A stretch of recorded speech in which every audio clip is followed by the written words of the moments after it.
अस्सलाम वालेकुम व्यूअर्स, उम्मीद है आप सब खैरियत से होंगे।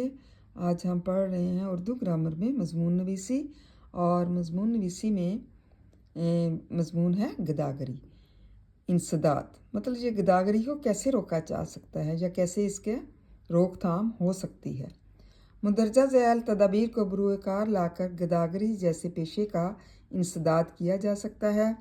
हमें यह अहद कर लेना चाहिए कि किसी गैर मुस्तहिक को किसी सूरत में भी इमदाद नहीं की जाएगी।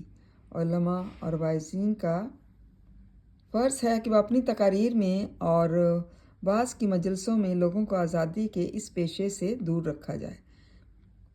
सीधी सादी औरतों को जो हर फ़कीर की आवाज़ को गैब की आवाज़ समझती हैं, उन्हें सदक़ात वगैरह देने से बाज रखा जाए। अखबारात टेलीविज़न के ज़रिए से हम काम करने की अज़मत और गदागरी की मज़म्मत की जाए। गदागरों को मेहनत और काम करने के मौके फ़राहम किए जाएँ, मगर नहायत अफसोस की बात है कि इस ज़माने में हर जगह जिस कदर मुसलमान भीख मांगते नज़र आते हैं, इस कदर किसी और कौम के अफराद नज़र नहीं आते। मतलब हम किस तरह से इस गदागरी के पेशे के जो है वो रोक सकते हैं। इसके लिए हमें चंद जो है तदबीरें करनी होंगी। मतलब मुख्तलिफ जो है पॉइंट्स लिखे गए हैं और इसके मुताबिक अमल करें और इसकी रोकथाम हो सकती है। हमें ये अपने आप से अहद कर लेना चाहिए कि ले लेना चाहिए कि किसी जो गैर मुस्तहिक है, जो हकदार नहीं है, उसकी इमदाद नहीं की जाएगी। और जो आलम लोग हैं और जो वास करते हैं ये मुख्तलिफ मस्जिदों में और मुख्तलिफ जगह पर कि अपनी वो तकरीरों में भी और वास की जो मजलिसें होती हैं उनमें भी लोगों को आज़ादी के साथ जो है इस पेशे से दूर रखा जाए। मतलब उनको बताया जाए कि इसमें ज़िक्र किया जाए और बताया जाए कि ये पेशा बिल्कुल ख़राब है और इससे दूर रहना चाहिए।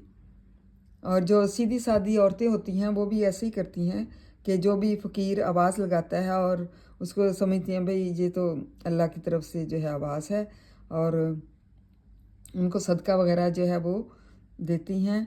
अखबारात उससे उनको मना करना चाहिए। अखबारात टेलीविज़न के ज़रिए से भी काम की अज़मत को उजागर करना चाहिए और गदागरी को बुरा जो है वो समझना चाहिए। जैसे अखबारात में टेलीविज़न में मुख्तलिफ प्रोग्राम होते हैं, उसमें भी काम करने की जो अज़मत है बड़ाई जो है बयान की जाए और गदागरों को जो है मेहनत और काम करने के उनको मौके देने चाहिए ताकि वो कोई ना कोई हुनर जो है वो हासिल कर लें और वो फिर उस पर काम कर सकें। लेकिन बहुत अफसोस के साथ ये कहना पड़ता है कि इस ज़माने में जो है जहाँ देखें मुसलमान जो है वो गदागरी के पेशे से मुंसलिक हैं, मतलब भीख मांगते नज़र आते हैं। किसी और कौम के अफराद इस कदर नहीं है। थैंक यू, जज़ाकल्लाह खैर।